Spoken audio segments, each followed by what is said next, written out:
Hello, good evening, everybody who's just joining us. Welcome to the Head Medical webinar today. We are due to start at 7 p.m, but I'm just going to give everyone another couple of minutes because I think there will be some other people just trying to join. So if you just bear with us for a couple of minutes and then we'll get started. Thank you.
Okay, so we'll just get started because I don't want to keep everybody waiting who joined us on time, but I'm sure we'll have some other people joining us in the next few minutes. Just a bit of quick housekeeping first of all, just to let you know that we are recording this session, but please feel free to keep your cameras off, and if you could please keep your microphone on mute whilst we're going through the presentation, that would be appreciated. We will have time at the end of the session for any questions that you might have. So if you do think of any questions as we go through the presentation, you could put them in the Q&A box or even the chat box on the top toolbar, and we'll go through them at the end of the session, but we'll also have an opportunity for you to raise your hand and ask any questions in person towards the end. So first of all, good evening, everybody, and thank you for joining us. We are Head Medical. Now, some of you may not know who Head Medical are or what we do. So just by way of a quick introduction, Head Medical are a UK-based specialist recruitment business. We have been established for nearly 17 years, actually, and we were set up as the first UK-based business to predominantly help UK-trained doctors find new jobs in Australia and New Zealand. So you're going to be hearing from a few of us this evening. I'm Nikki, I am the Commercial Director, so I'm just going to give you a quick overview of the business and what we do, and then I'll pass you over to Karen Prosser, who is our Specialist Recruiter, and Karen looks after all of our psychiatry roles in Australia. She's also Australian, so she'll be able to give you a lot of great information about the healthcare system in the country. And then we'll hear from Niamh, who is our Senior Registration Consultant. Niamh is an expert in the medical registration process and immigration, so she'll be able to give you all the information you need to know about becoming ready to practice in Australia and how to get there in terms of a visa. And we're also joined this evening by Dr. Anand Swami, who is the Executive Director of Mental Health with the Hunter New England Local Health District in New South Wales. And Dr. Swami is actually a UK trained psychiatrist who has been working over there for quite a few years now. So he will be telling us a bit about the health service he works for. And we'll be able to sort of give you some information about the types of roles that they have available. And then we will have a section at the end for any questions, which we can go through together. So as I touched on before, we've been established since 2008, and recruiting to Australia and New Zealand were our initial markets that we worked with. But we've expanded quite a bit since then.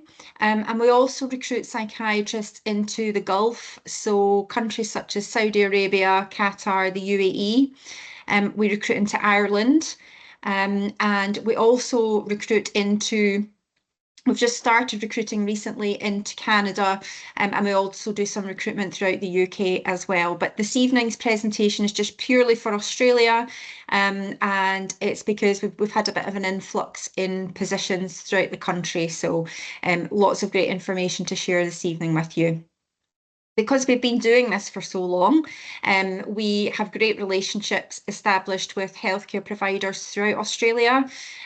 We've, been working with them for many, many years, and we are true experts in the process to get you relocated out there.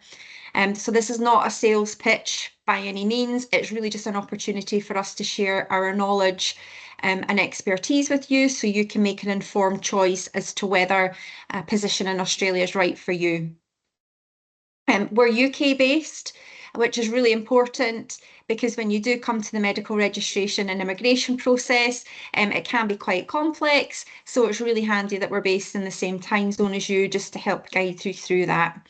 And we do have a lot of experience across the team from people who have either worked or lived in Australia.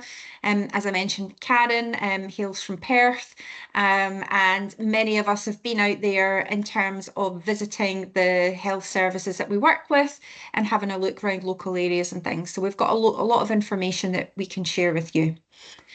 So I will now hand you over to Karen, and she will be able to talk to you about Australia, the types of positions that we have available, and we'll be able to guide you through the process of finding a job. Thank you very much. Thanks, Karen. Thanks, Nikki. Thank you. Hi, everyone. I'm Karen Prosser, and I've worked with Head Medical for the past 6 years. Prior to that, I was working in the Australian health system for 13 years.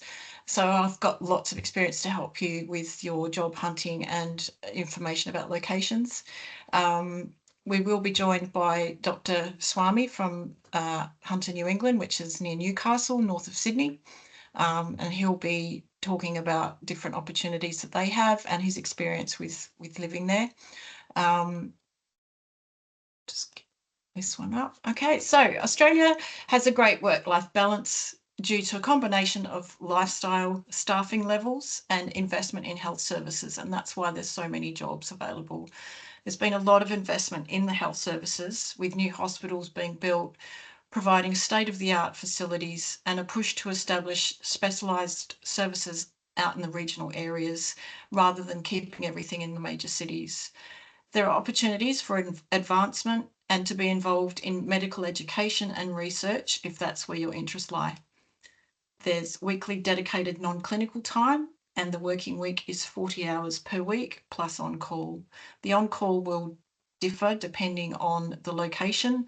The hospitals are a lot smaller than in the UK, so if you're working in a big team and not doing many on-calls, you probably won't find that in Australia. There'll be a few more, but it's not onerous. There are junior doctors available, so you generally the second on-call and don't have to go into the hospital or the service. While the funding for healthcare comes from the federal government, each state has its own Department of Health, so salaries and employment conditions can differ between states. The lifestyle. So as you've probably heard, Australia is consistently ranked in the top 10 locations to live in the world. The great thing about Australia is the fact that you have such diversity within the region itself. Often people worry about the climate. Will it be too hot, for example? But some states have distinct seasons with warm summers and chilly winter mornings. Queensland is known for its tropical climate. Western Australia and Victoria have a Mediterranean climate, and Tasmania is described as having a European climate.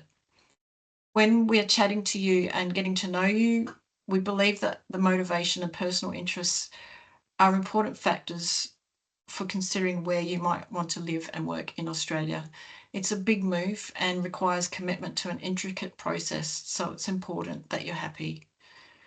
We touched base on this earlier, but the great work-life balance attitude that exists there, people truly believe that you work to live as opposed to live to work. People take time to meet each other for breakfast before work and have a healthy attitude to life. Australia has a strong and robust economy. Until the global COVID-19 pandemic, there had been no recession in Australia for 30 years. There is a strong growing population of almost 27 million people with great diversity and people from all over the world. However, given the vast size of Australia, it's also great to know that generally there are also places that don't feel too crowded. Australia's healthcare system is one of the most comprehensive in the world, offering a range of services from general and preventative health through to treating more complex conditions that may need a specialist or hospital care.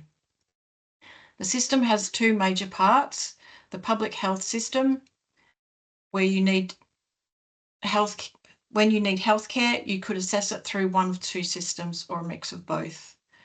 The private system includes health service providers that are owned and managed privately, such as private hospitals, specialist medical and allied health. Sorry, this message is coming up. It's distracting me. Sorry about that. Specialist medical and allied health and pharmacies. Due to the new expedited specialist pathway for psychiatrists not requiring college supervision, psychiatrists on this pathway are able to work in private hospitals and clinics now.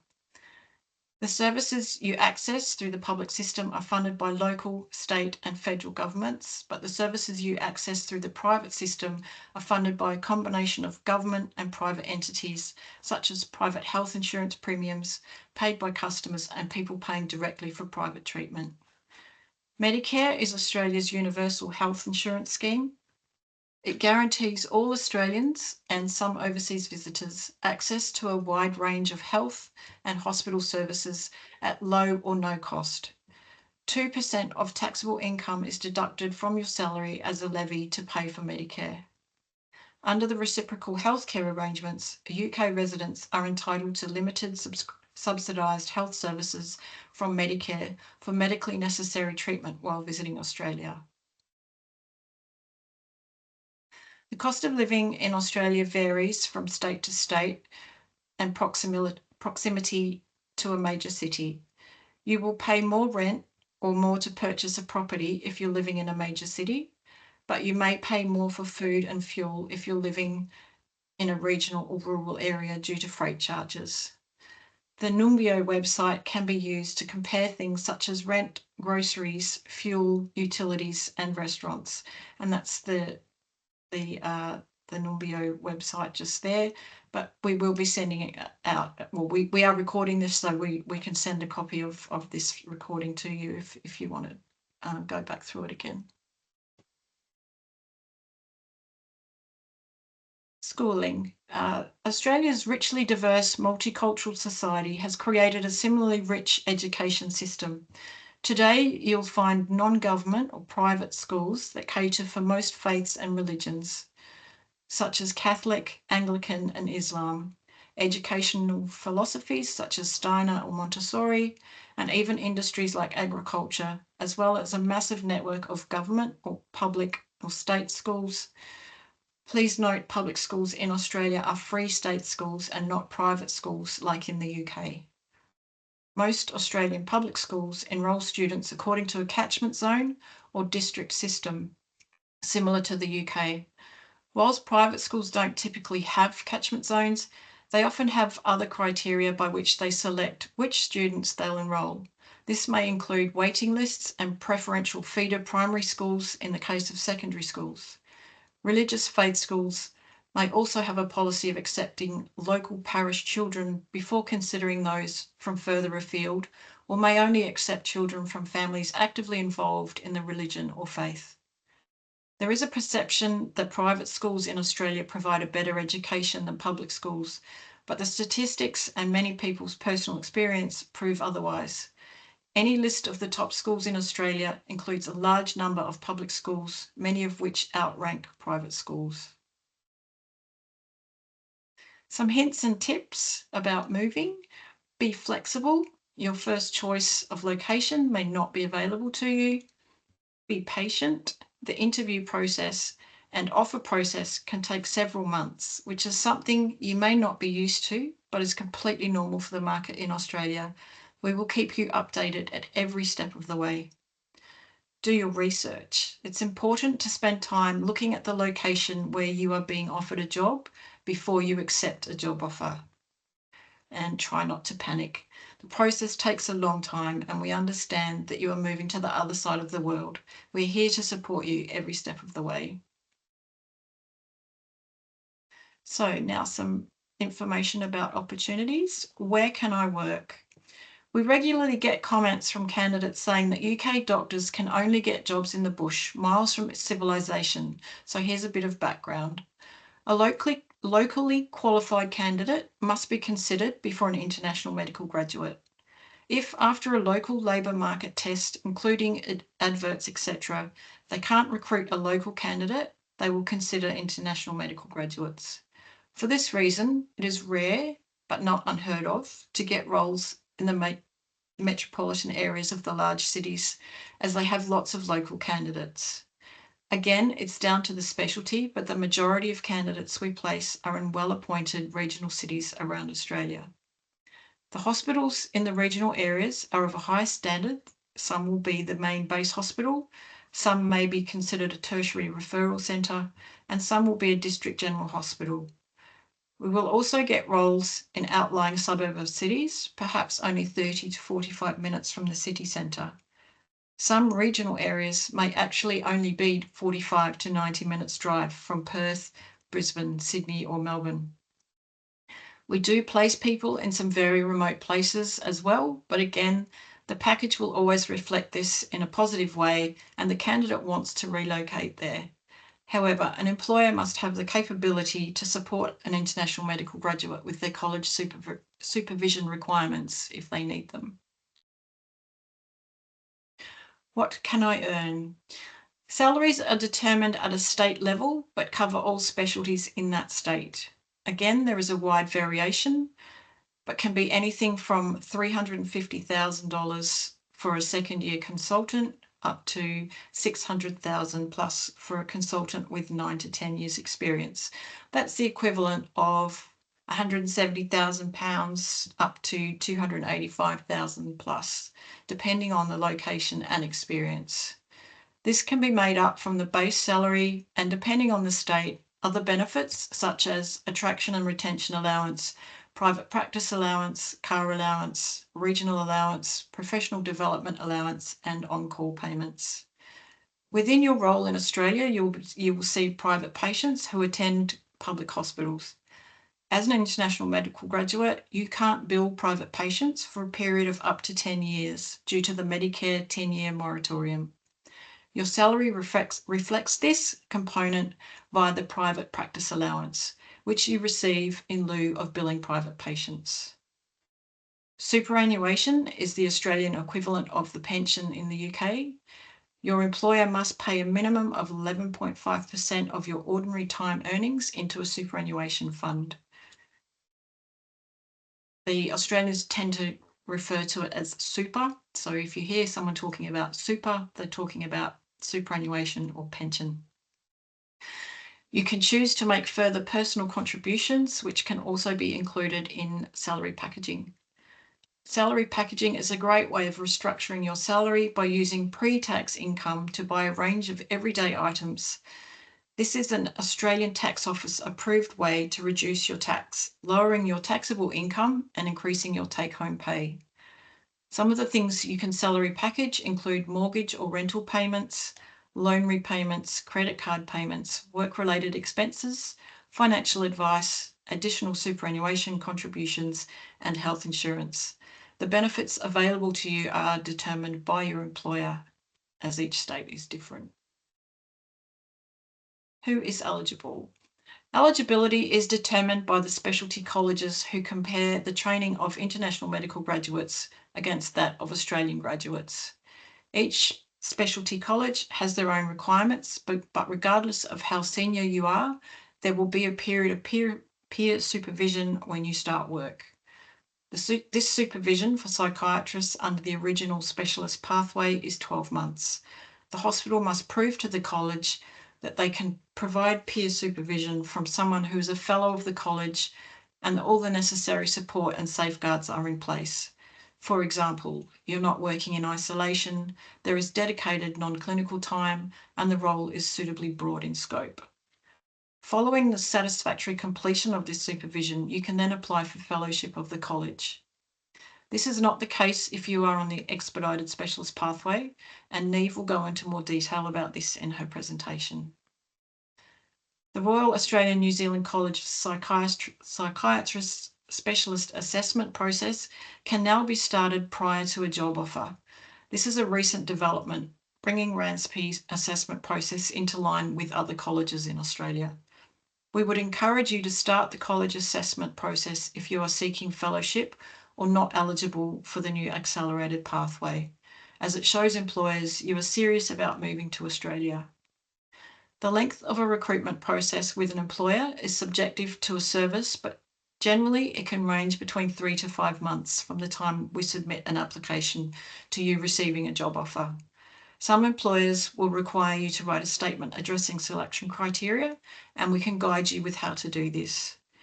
Interviews with the employer are generally done via a video platform with a panel of between 3 to 6 panel members, usually the clinical director of the area and other consultants, as well as nursing staff.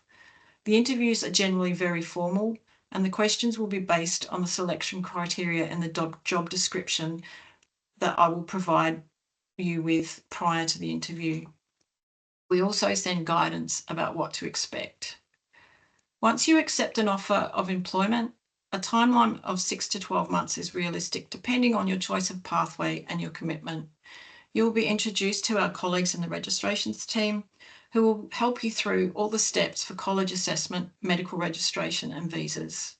Head Medical don't charge you for this service. If you choose to accept a position through us, our costs are picked up by the employer. However, if you accept a position independently, we do offer this service at a cost. So, some positions. There's a map of Australia here. I'll just get my little pointer. So we have in Western Australia here, it's the largest state in Australia. So Perth down here is the capital. They are looking for general adult, inpatient and community, emergency department and mental health emergency centre, and CAMS. There's also a private clinic that is looking for an ADHD psychiatrist. That could be CAMS or adult. And then the WA Country Health Service is the rest of the state. And so they have jobs down in Bunbury, which is only 90 minutes drive from Perth. They have some in Broome, which is up here in the Kimberley, and it's very tropical, it's beautiful, and they actually have an international airport there. So you can fly up to Asia for a long weekend if you wanted to. And then there's other bigger cities, probably not the size of cities in the UK, but yeah, there's other cities, Albany, there's Geraldton here, Albany, they have positions coming up as well. And then Tasmania over here, so Hobart are looking for a consultation liaison psychiatrist. Hobart is the capital of Tasmania.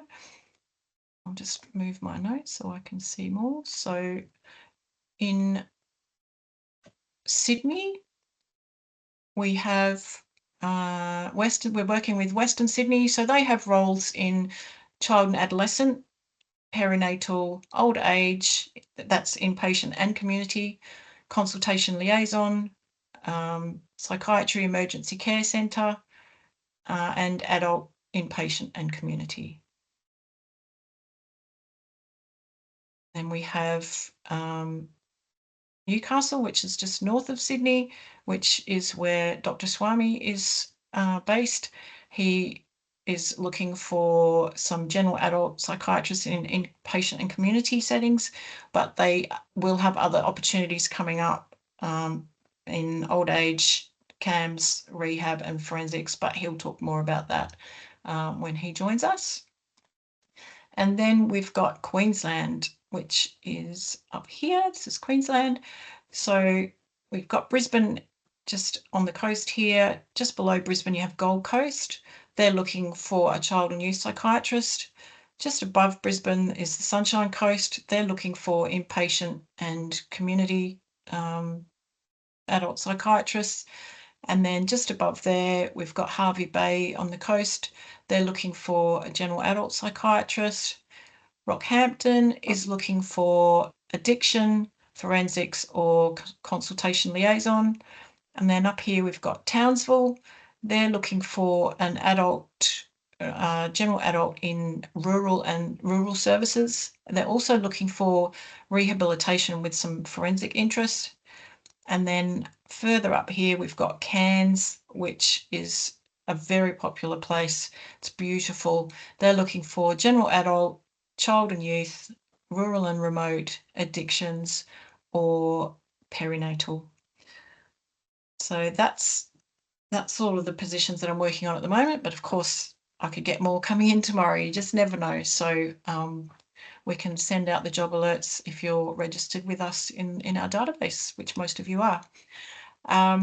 Okay, so I would now like to hand you over to my colleague Neve from our registrations team, who will be talking about the processes for college assessment, medical registration and visas. Hi everyone, I'm Neve and I work in the registration team at Head Medical. Our team works one-on-one with doctors and provides guidance and assistance and from the offer acceptance to the beginning of your new role. We've been in this industry from 2008, so we have really good relationships with all the regulatory bodies within Australia. And additionally, we have a licensed immigration advisor within our team, so she'll be able to assist if you have any immigration queries. So in 2005, there's some new pathways that have been introduced to become a registered psychiatrist in Australia, which have streamlined the process.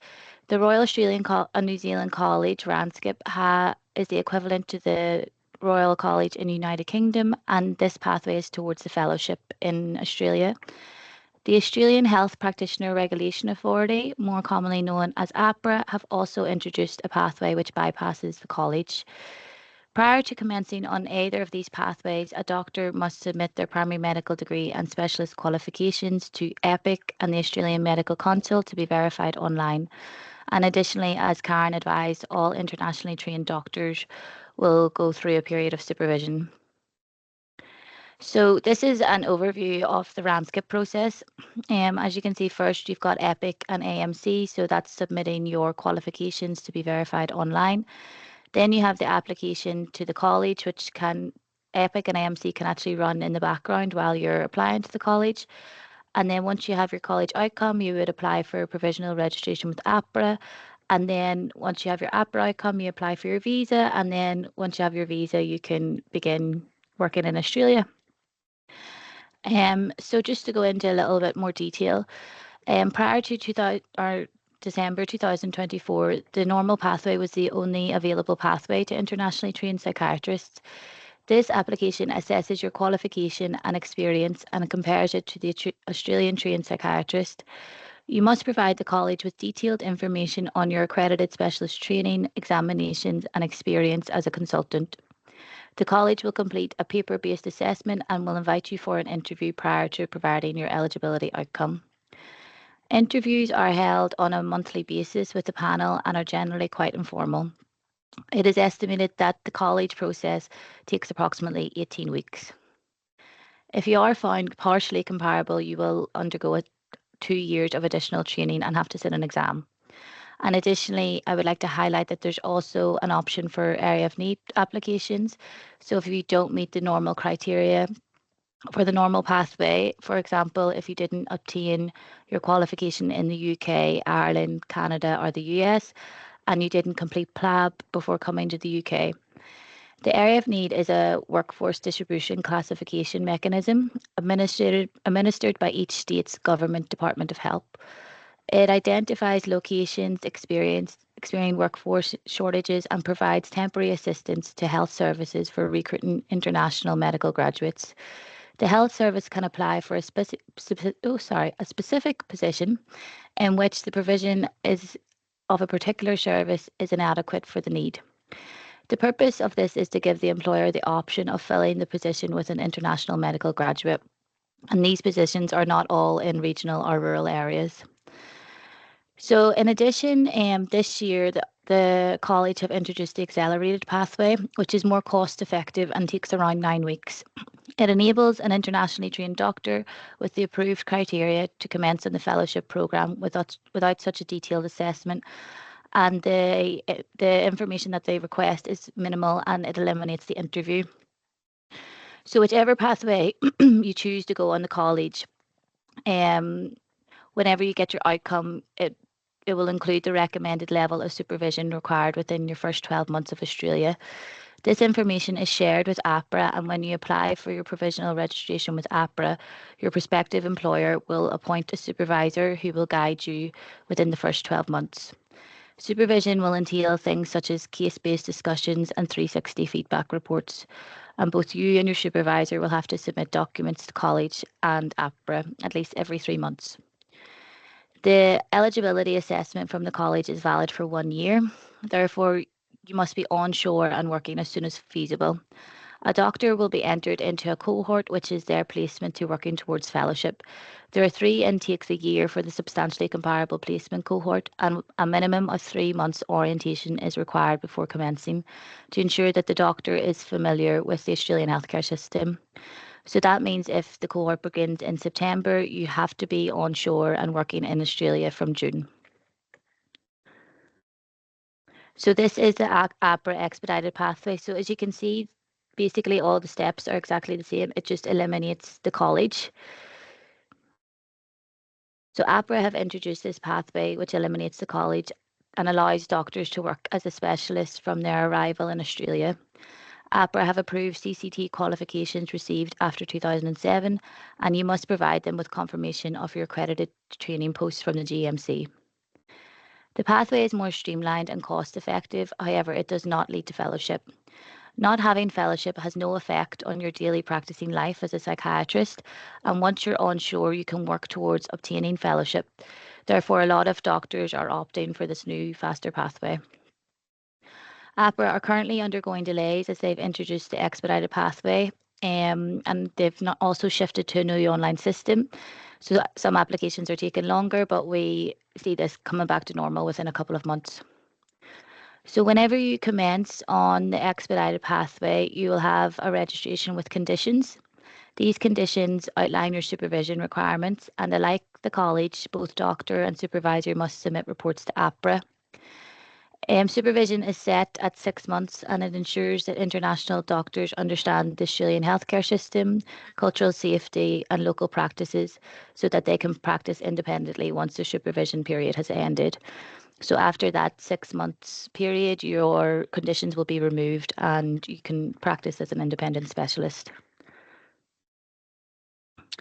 English language proficiency is essential for the Australian process. If you do not meet this, we would suggest obtaining your English language proficiency prior to beginning so you can avoid any unnecessary delays. There are a few pathways on how to meet this. The main 2 that we work with is English as a primary language, which you would evidence through your secondary schooling, or completion of an English language exam with a sufficient score. If you completed an exam more than 2 years ago, you must evidence working in an English approved country since. This is done through employment letters. So for example, if you completed your exam in 2010, we would have an employment letter from 2011 and then an employment letter covering 2023 to now to show continuous employment in the UK. So on receipt of your APRA, we would lodge your visa. As you have an employment contract, you would be travelling under an employer-sponsored temporary work visa, which is valid for up to 4 years. There is no age limit to this visa and immediate family members can be included. However, there are restrictions on the age of dependents. All secondary applicants have full work and study rights. There is an opportunity to transfer to the 186 permanent residency visa via the temporary resident transition scheme with the same employer after 2 years. And as a medical professional holding the 482 visa, you would benefit from the age exemption policy. As you are a medical professional working along the public, you have to undergo a medical as part of your visa application. Secondary applicants may also be requested to do a medical by immigration. And also anyone over the age of 17 will have to provide a police certificate. We do have an in-house immigration advisor, so we can assist if you have any concerns around your visas. So this is just an overview of the pathway comparison. So it's the pathways that I discussed, the normal pathway, the accelerated and the expedited, and just sort of shows you the differences in time and cost, so you can make a more informed decision. As you know, we will be sending you the presentation after, so you can have a look at that in more detail. So I'm happy now to introduce Dr. Anand Swami, the Executive Director of Mental Health Services at Hunter, New England, local health district in New South Wales. Thank you. Hello, everyone. Also, I was going to say good morning, but I've realized it's good evening over there. And in case you're wondering, this is not normal for Australia, so don't get worried. You don't need to get up at 4 a.m. if you do plan to move here. That's not normal. It's just I just happen to be an early bird and get up in the morning. That's all. Unless you plan in my region to work maybe in the mines or, in the abattoirs. That's probably where I've heard people having to get up quite early in the morning to go to shift. But look, it's a pretty relaxed kind of lifestyle over here in Australia. But nice to meet you. My name is Anand Swami. I just wondered, Karen, I haven't prepared any presentations, but I just thought maybe I could just talk to the group if that's helpful. Perfect. That's Okay. exactly what we wanted. Perhaps what I'll just want to start with is just saying, look, thanks a lot. I'm just very grateful to have this opportunity to be here. Thanks to Head Medical and Karen for organizing or, requesting me to be here. What I thought might be helpful is I can, give a brief introduction about myself and perhaps my connection to UK. And maybe I could just ask what kind of things people want to ask about it, because it might be better if I just listen to what people want to know about. And then perhaps if I think there are things which might also be useful aside of that, I'm happy to, answer to those questions, really. So perhaps, so I'm Anand Swami. I'm a psychiatrist by background. As the slide says, I'm currently, the role I hold is a executive director role in mental health in Hunter, New England district. The district is based in, if you like, Newcastle's the biggest city, if you like, in the district. It's a coastal town. It's about 2 hours north of Sydney.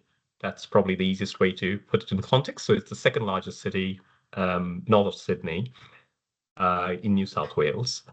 And I live around in this region, obviously. I live in a town called Maitland, actually. Never thought in my life I would ever live there, having lived in places like, well, pretty much London, 10 years, and Manchester, 7 years.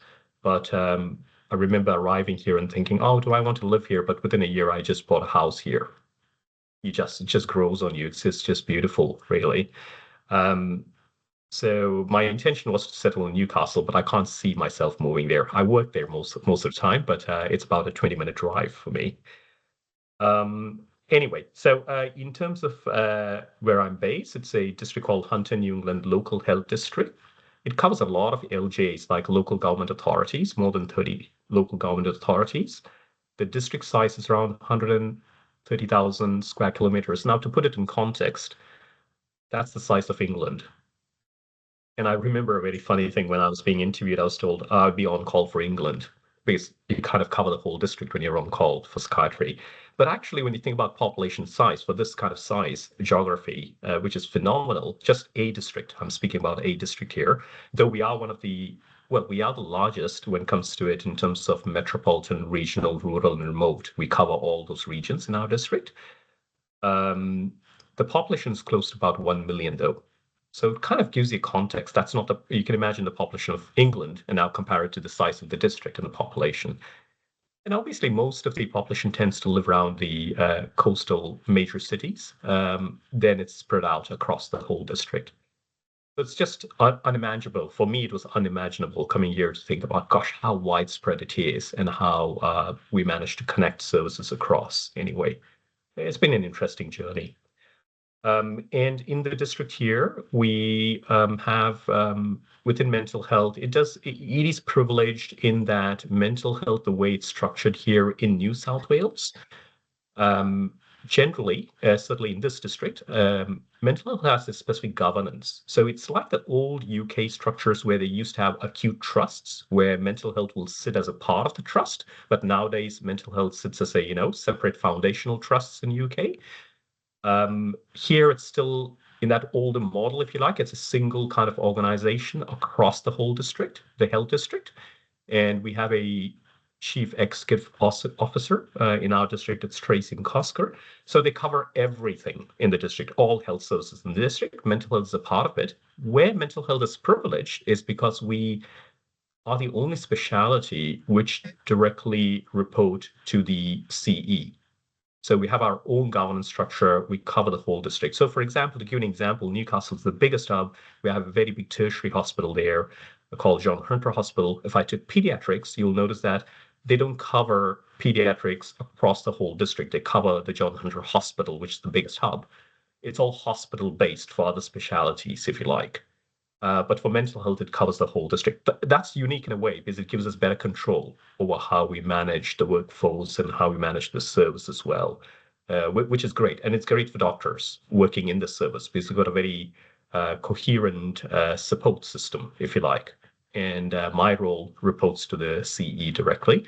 But if I had to compare it to the roles there, the role which I'm doing would be equivalent to what would be a CE's role in a standard mental health NHS trust. The role I was doing before this was called a director of medical services. That would be equivalent to your medical directors in your organizations. So that's the way it's structured over here. And we have close to around 13 clinical directors in our organization. They're either specialty based or locality based in the mental health services. Because as I said, the geography is quite wide. So we sometimes have locality directors and then we have specialty directors.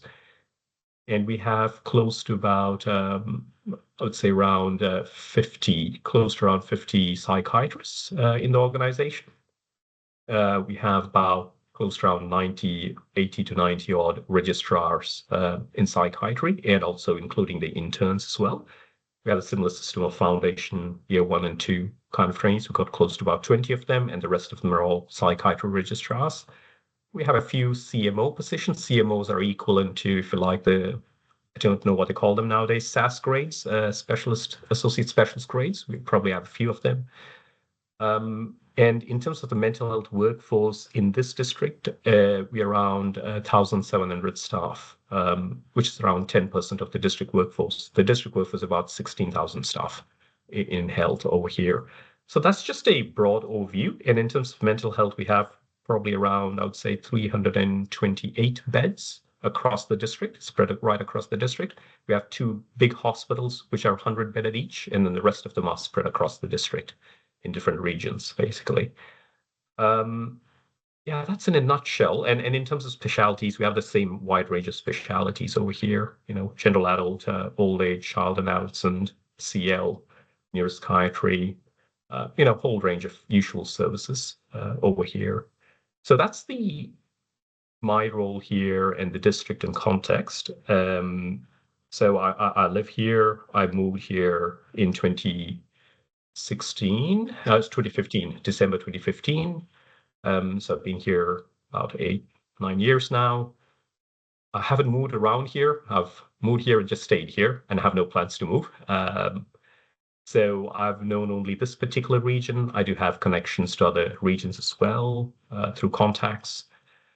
In terms of my journey thinking about UK, just to kind of place it in context, I spent around 17-18 years in UK. That's where I trained.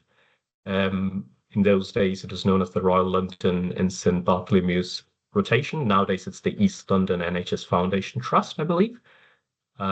So I mostly spent 10 years in London, first 5 years in that organization, and then subsequently in what is now South London and Maudsley. Mostly spent my time in Guy's and St Thomas's Hospital as a specialist registrar, and then in Maudsley for a particular kind of position. So generally, I spent my time over there in London. I finished off my training, and then I moved to Manchester, worked in Cheshire and Wirral NHS Trust, where I was there for a consultant for about 8 years. And in terms of my background, the advanced training years was spent in many different things because I enjoyed doing different things. Perinatal psychiatry, liaison, there's subspecialist accreditation for rehab and liaison, and also time in forensic, considerable amount of time in forensic as well. And as a consultant in Manchester, spent about 5 years in low secure services.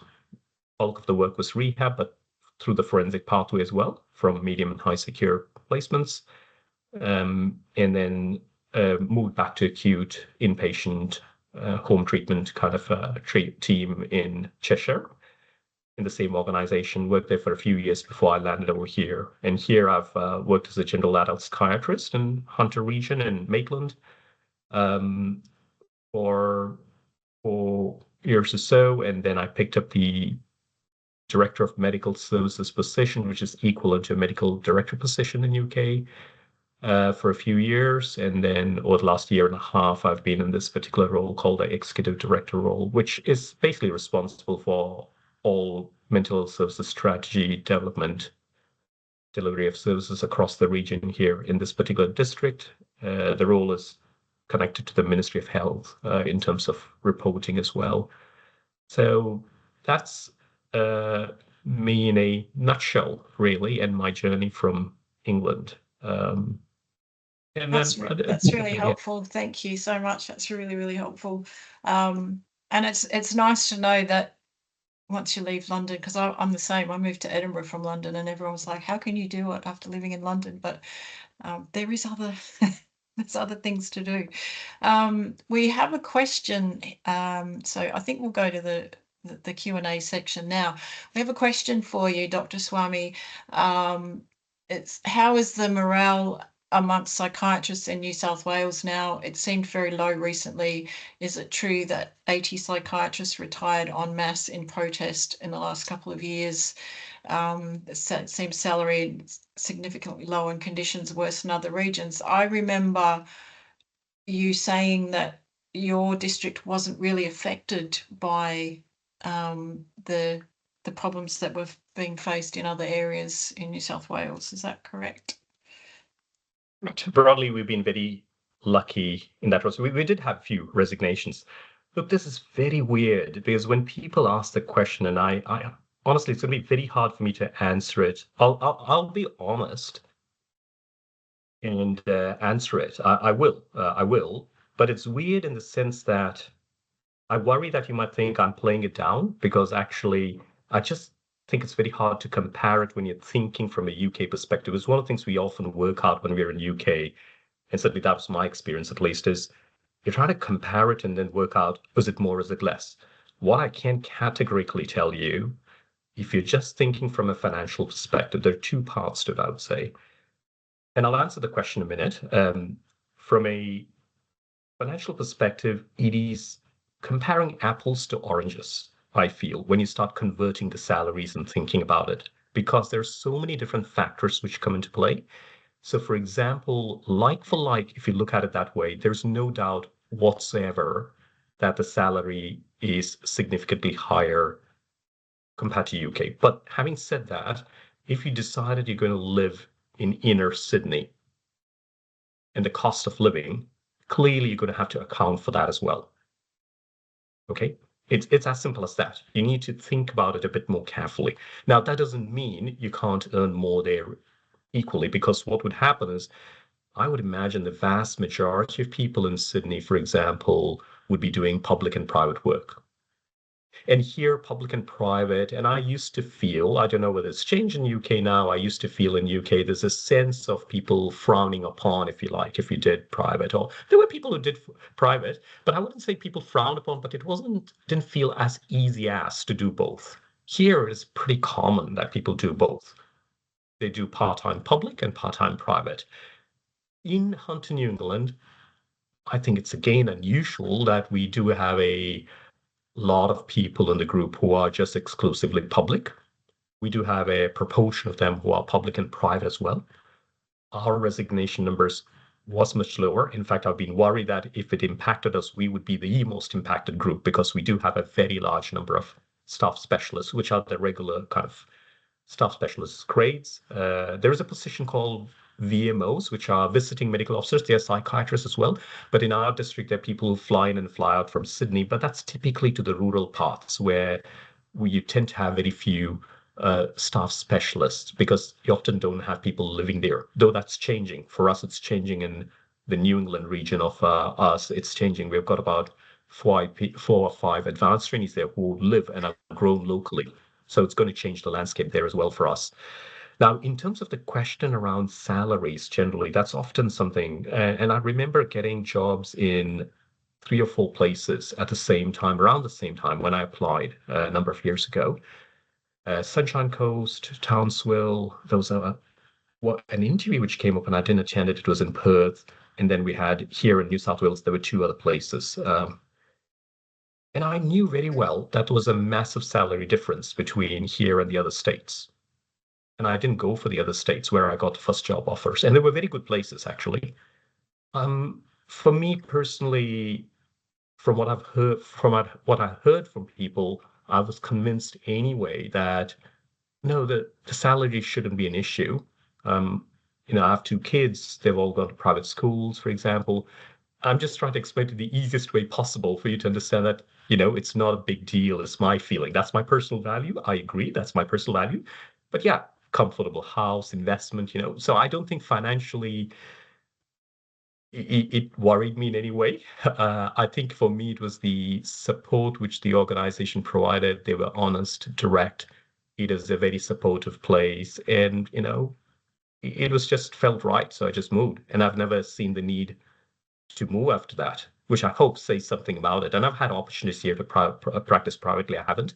I did it only for about a month, just to test it out, to see how it was. And I decided, I'm not sure I feel the need to do it. I could do it any time if I wanted to, but I didn't feel the need. That's all, really. So I have nothing against it. I've got colleagues who work there who enjoy it.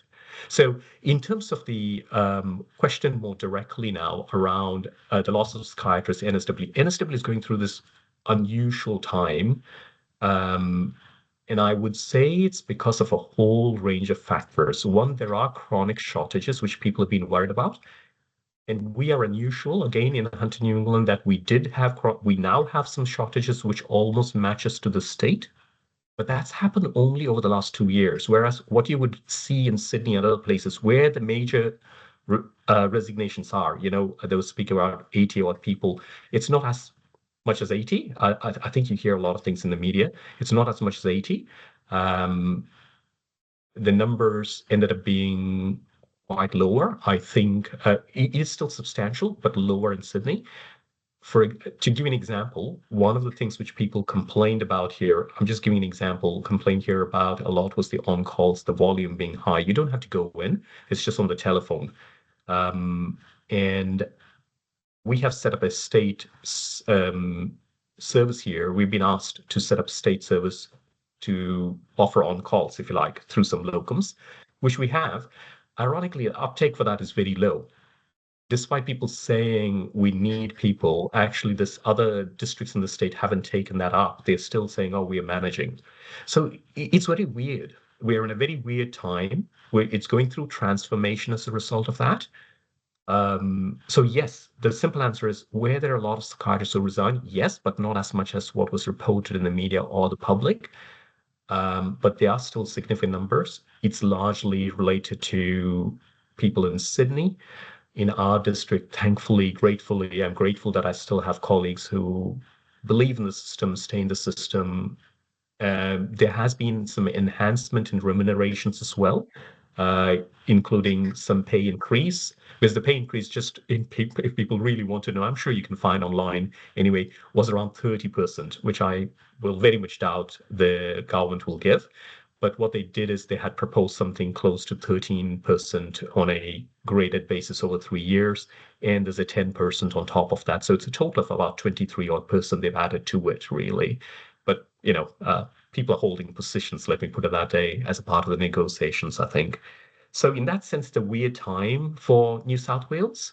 But equally, I would argue but then it's my mindset. In every crisis, everything that's going on, there's always opportunities to make things better. So it's also a good entry point for people as well, if you like, if you want to find a place to get in, it's also an opportunity. But again, you have to really assess it against what you're looking for.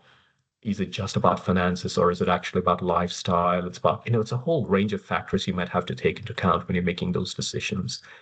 So, yeah, so it's still an ongoing issue here. It's a bit calmer at the moment because there's a tribunal hearing awaited through what's called the Industrial Relations Committee, which is awaited, after which they might make decisions. But that's set in a wider context now for the whole staff specialist award reform, which is happening anyway, which is not just about psychiatrists, but it's about every specialist. The government is reviewing the awards at the moment anyway, in terms of what changes can be made.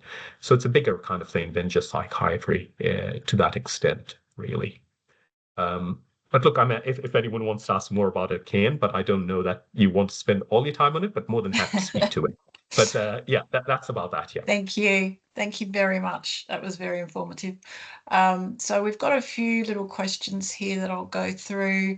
Can a UK pension be transferred to Australia?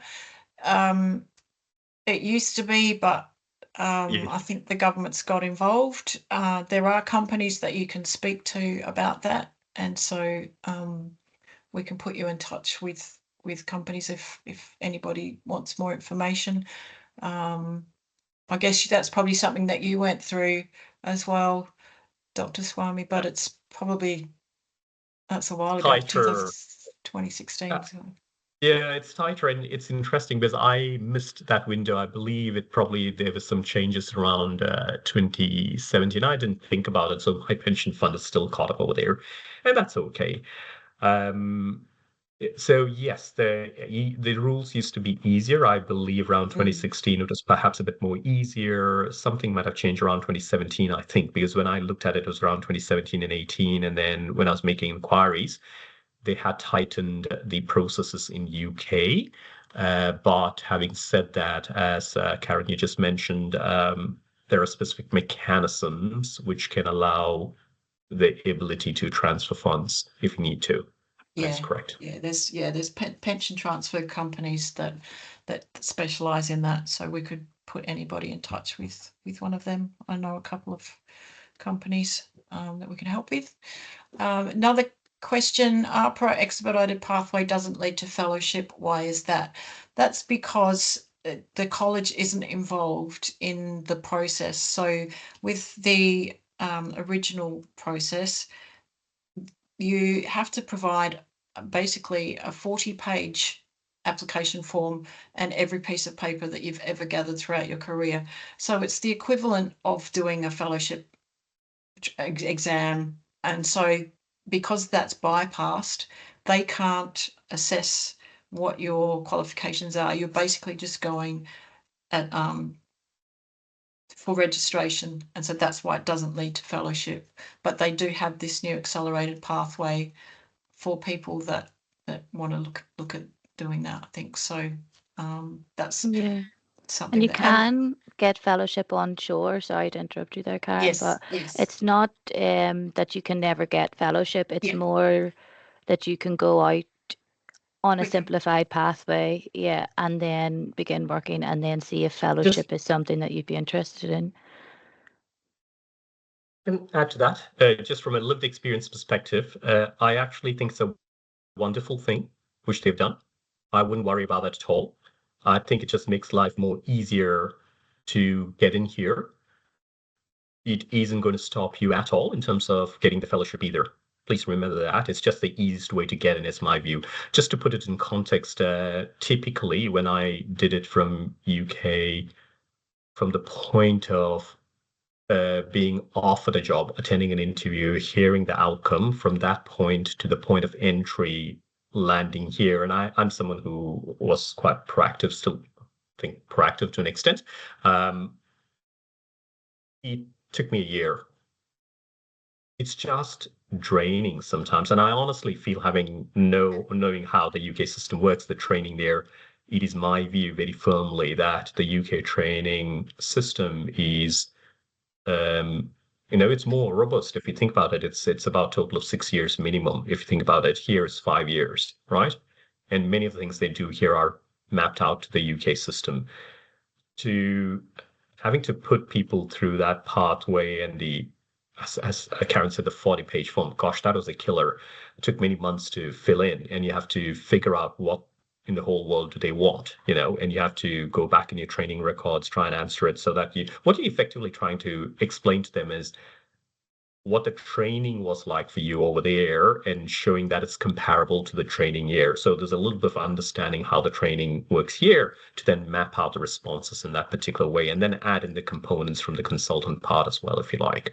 So I think it was unnecessarily onerous for certain countries because those countries like UK, Ireland, a couple of other places are really comparable, and people here should know that, and they did know. So the Royal College, they do a lot of good things, but I think their assessment pathways were tedious and longer. That was certainly my personal experience, but it was worth it at the end of it, coming here. That's the way I look at it. So the APRA, what it's done is it's allowing what appears to be an easier one. I haven't had anyone. I'm keen to see how it works, but I've heard clearly looking at it, it should be easier to get in. And in terms of the fellowship, it doesn't stop you from applying to the college. So you can just do that in parallel or later on. And in fact, in some ways, I would argue the way I structured it when I structured it in a way that I arrived here, worked for 3 to 4 months. It's nice to do that without having the college pressure of thinking about what assessments you need to do, because you need to settle in. I think, please remember, migrants' journey is different. You'll have a lot of settling in to do. It's easier from UK, though. You don't need to worry at all because everything's roughly kind of similar. It's just understanding systems a bit and hospitals a bit. So you should be able to settle in. So I took about 3-4 months to just settle in, and then my timing worked out in a way. Then I entered the pathway. So it was kind of, comfortable, if you like, in that kind of sense. So I think coming to the expedited pathway in a way is a benefit because it's not going to restrict you in any other way if you think about it carefully. The key determinants I would suggest is getting a fellowship. Given that the APRA has created this expedited pathway, I think, from my understanding, once you complete the requirements, you will move on to what is a specialist registration. And that's great because that's the key thing to do. If you've got the specialist registration after the provisional period, that opens up your door to just get permanent contracts, which answers one of the questions there. Quite often organizations might say, give you only limited contracts because you don't have what is seen as a long-term registration with APRA. Right? So you're always going to have an initial barrier. Your contract will be linked to the period of registration APRA generally gives. That's the key part there. Once that is removed, that barrier is removed, then you can get a long-term contract with that organization. So initially, most organizations will always just give you a temporary contract simply because APRA has conditions on technically, if APRA for any reason said, I'm going to extend it beyond that, that means the employer cannot give you a permanent contract, if that makes sense, right? But look, I've not come across that happening. That's just a process issue, which happens in the background. The only other thing I would say is processes, and again, having been a migrant to a couple of different countries now, UK and here, and working through different regulatory systems, facing visa issues every 6 months in UK in my early years to everywhere. What I would say is it feels daunting when you look at processes, but frankly, I think it's nothing to worry about. Having been through these things, it's just a process to work through. It takes a bit of time. That just happens in the background, and you just work through the steps, really. So it's not like you're having to worry every day about it.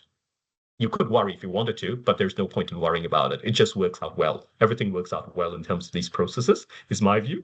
Occasionally, people have a bit of hiccup and you just have to resolve it. And that's purely questions being asked by APRA. Oh, what about this? What about this? They're finicky about documents here. They're very finicky about documents, I have to say. So you just have to keep responding to them and then work through it. But it's not a big deal. It's just that, and I'm not trying to give you a lot of information because it would be overwhelming, but there are multiple steps involved in these things. And I'm sure, people like the head medical can just guide you through those steps. That's what they do. They just take you through each one so you don't have to read a lot. At every point, they'll just tell you the piece of information you need to know, and you just do that part. You just provide what is required of you, and then you move to the next step. So I would say there are 3 or 4 key steps involved in all these, in the processes when migrating to Australia, and nothing is insurmountable, really. And it's all, my view is, looking back, it's all worth it. Look, I feel guilty. I've never looked back to UK. I honestly feel guilty because I think it gave me a lot in my training years. I feel guilty that I owe the NHS still. I'm a passionate NHS believer, by the way, but I still feel I owe it. But the guilt is more around, I've moved here, I've never looked back or thought, why did I make the move? And I do not know of anyone. I have one friend who moved from UK, moved back to UK, but that was really around family reasons. And he eventually moved the whole family back here anyway. So they're back here. Apart from that, all the people I've come across, I've never seen anyone who's come here and then said they were unhappy. So it's a bit of an odd one, when you say resignation happening in NSD. I'm still not seeing anyone moving. They still haven't moved to the other states either. Let me make that very clear. Someone asked the question around 80 people, where do they go? Well, mostly private, and they're still waiting. Many of them are still waiting, and many of them have rescinded their resignations as well. So there's a whole lot of people who actually rescinded their resignations. So actually, it doesn't mean that people have, if it was so bad in my mind, if it was so bad, people would be moving to the other states. That hasn't happened. There's only probably a few select people I've known of who have moved directly for financial reasons. Hopefully that says something, okay? So I think there's a mix in all of this story. The truth lies somewhere in the middle, is my view quite often. But anyway, there you go. Yeah, I think you can tell that they haven't all moved to other states because there's still so many jobs in other states as well. So, just going through some of these other questions. Is age a factor in registration and employment? No, it's not. There's no age limit on registration. As Neve pointed out, there's no age limit for the employer-sponsored visa, but there is for permanent residency, but you can get sponsored and get an age exemption for the permanent residency visa. With regards to any questions about allowances, salaries, things like that, if you would like to send me an email tomorrow, I'll just put my email address up there, and ask me, because it's subjective to your years of experience and each state is different. So if you could email me, I will send you a breakdown of the salaries that you could expect. Old age psychiatry, there aren't as many old age jobs as there are general adult, but there are. You just you're not going to be able to be picky about where you want to go. There's not as many, unfortunately. Same with intellectual disabilities. I'm seeing more ID jobs recently. So again, with that investment in the health services and the need, there are more jobs and more services starting. So it's just a case of being signed up for job alerts so that you can have a look when they come out. University, if you don't have permanent residency, your children will pay international student fees for university. I have a contact with a company called Study Options that can give you information about universities and fees and things like that. So if you would like to email me with any questions, I can introduce you to the people at Study Options. Osama, I don't know. I'd have to have a look at your CV and everything to be able to answer your questions. So if you could send me your CV and we can have a chat at some stage. How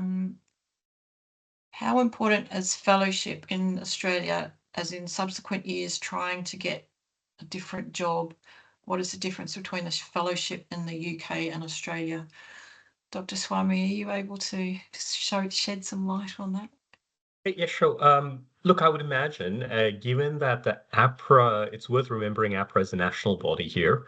So once they are saying that you can practice as a psychiatrist, as a specialist without fellowship, that's pretty much the rule then.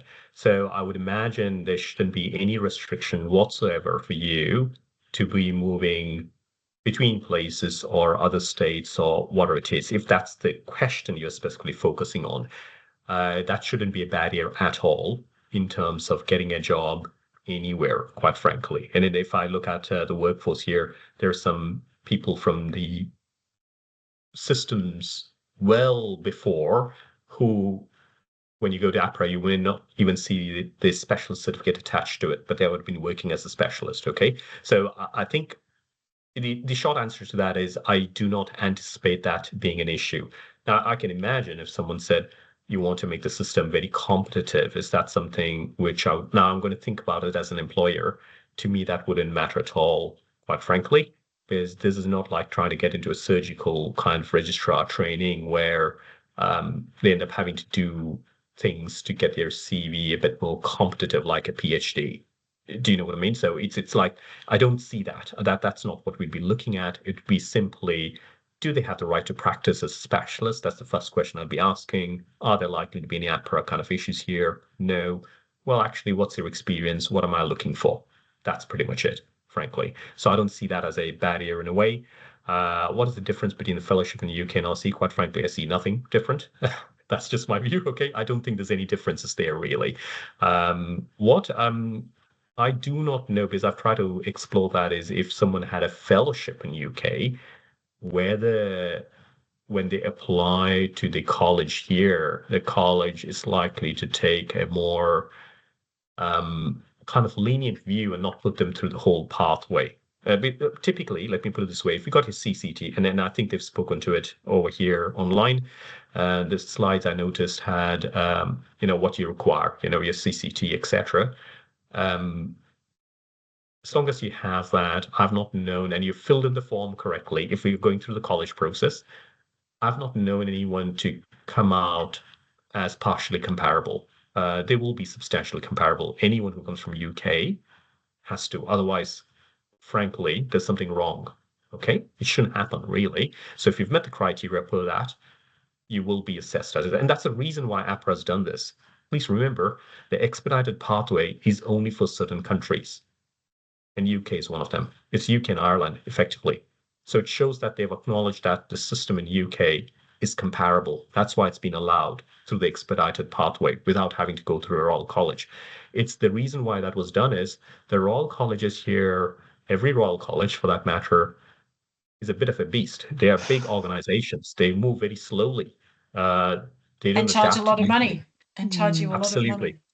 Absolutely. So frankly, when APRA spoke about it, I thought, very good. Because me, as a lived experience coming from UK, I thought, I cannot believe the amount of stuff they're having to put us through unnecessarily for an outcome which is pretty much known what's going to happen. So to me, that was just straightforward. So I think the APRA doing this, I'm really hoping the Royal College will start shifting slowly now, because they'll see, we need to make this a bit more easier. So I wouldn't worry about that as a barrier at all. In terms of the fellowship, technically, I can't think of any particular differences between over there and here. Obviously, the difference, if you think about it in the UK, you've got a membership and then a fellowship. Here, there's no such thing as a membership. It's just a fellowship kind of exam which you do, assessment which you do. So that's probably the only technical difference between the two, if you like. What I was trying to say is if you have a fellowship from there, I've been told, and I did inquire recently, because someone who had applied some time ago, was thinking about applying, who had a fellowship. I did make an inquiry with the college as to whether there's a different pathway which will make it much more easier for them. And the answer was no, you have to apply to the same pathway. Though it is possible they may not go through the whole process of interview and all that, but you need to apply to the same pathway is what I was advised. So it really depends. The reason I say that is each college is different, because my wife is a pediatrician. She had a fellowship from UK. Ironically, the pediatrics college was way more simpler than the psychiatry, which I found amazing, because they just did a 6-month supervision. She could work in a fellow job or a consultant job, and it was just 2 peers who had to sign off from here. And I thought, I can't believe that, how simple. The pediatrics one did it, actually. And she had a fellowship, so she just got a fellowship directly. She didn't have to do any assessments, nothing at all. It was just a peer supervision discussion once every month for 6 months, something like that. So, it's not a big difference, is what I would say. Yeah. And the college, as you know, the college assessment is so cumbersome. It's so long-winded. So the APRA have done this. And when you're on the pathway to fellowship in Australia, you're on provisional registration with APRA and you're leading to specialist registration. So APRA have just completely eliminated that and you just go straight to specialist. So it's a much simplified version, and the college have now reflected this with this accelerated route because they know a lot of people will bypass them. So they've had to introduce something new to allow to sort of entice people to continue with the college. Yeah. Yep. Okay, I think that's we'll probably leave that there. If anybody has any other questions that we haven't answered, or if you want information about salaries, or if you want me to have a look at your CV and assess what we think, which pathway you should go down, please get in touch. That's my email address there, karenp@headmedical.com. And if anybody would like to send their CV and speak with Dr. Swami about working in the Hunter New England local health district, then we can arrange that as well. So thank you so much for getting up at such a ridiculous time and speaking with us. The information you've provided has just been invaluable, so thank you very, very much. I really, really appreciate it. And we'll let you start your day. And thank you everyone for joining us. It's just been really good chat, and please get in touch if we can help you with anything at all. And thank you, Neve, for your insight as well. Thanks everyone. Thank you. Thank you. All right, have a good night, everybody. Thank you, everybody. Bye. And thank you, Dr. Swami. Thank Bye. you. Goodbye. All right, bye-bye.